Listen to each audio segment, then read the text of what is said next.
Chapter 18. Farewell, Modestine. On examination on the morning of October the 4th, Modestine was pronounced unfit for travel. She would need at least 2 days' repose, according to the ostler. But I was now eager to reach Alais for my letters, and being in a civilized country of stagecoaches, I determined to sell my lady friend and be off by the diligence that afternoon.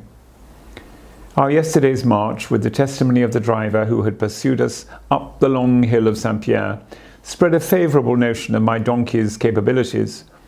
Intending purchasers were aware of an unrivalled opportunity.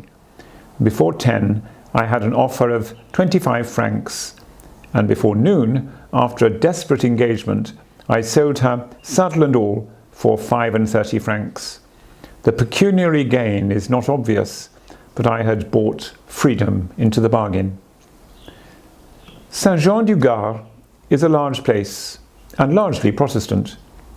The mayor, a Protestant, asked me to help him in a small matter which is itself characteristic of the country.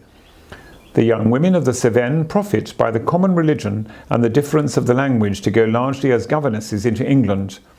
And here was one, a native of Mirelet, struggling with English circulars from 2 different agencies in London. I gave her what help I could, and volunteered some advice, which struck me as being excellent. One thing more, I note, the phylloxera has ravaged the vineyards in this neighbourhood, and in the early morning, under some chestnuts by the river, I found a party of men working with a cider press. I could not at first make out what they were after, and asked one fellow to explain. "Making cider," he said. "Oui, c'est comme ça, as they do in the north." There was a ring of sarcasm in his voice. The country in his mind was clearly going to the devil. It was not until I was fairly seated by the driver and rattling through a rocky valley with dwarf olives that I became aware of my bereavement. I had lost Modestine. Up to that moment, I had thought I hated her. But now she was gone, and oh, the difference to me. For 12 days we had been fast companions. We had travelled upwards of 120 miles, crossed several respectable mountain ridges, and jogged along with our 6 legs by many a rocky and many a boggy by-road. After the first day, although sometimes I was hurt and distant in manner, I still kept my patience. And as for her, poor soul, she had come to regard me as a god. She loved to eat out of my hand.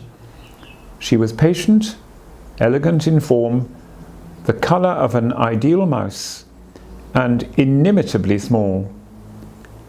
Her faults were those of her race and sex, her virtues were her own.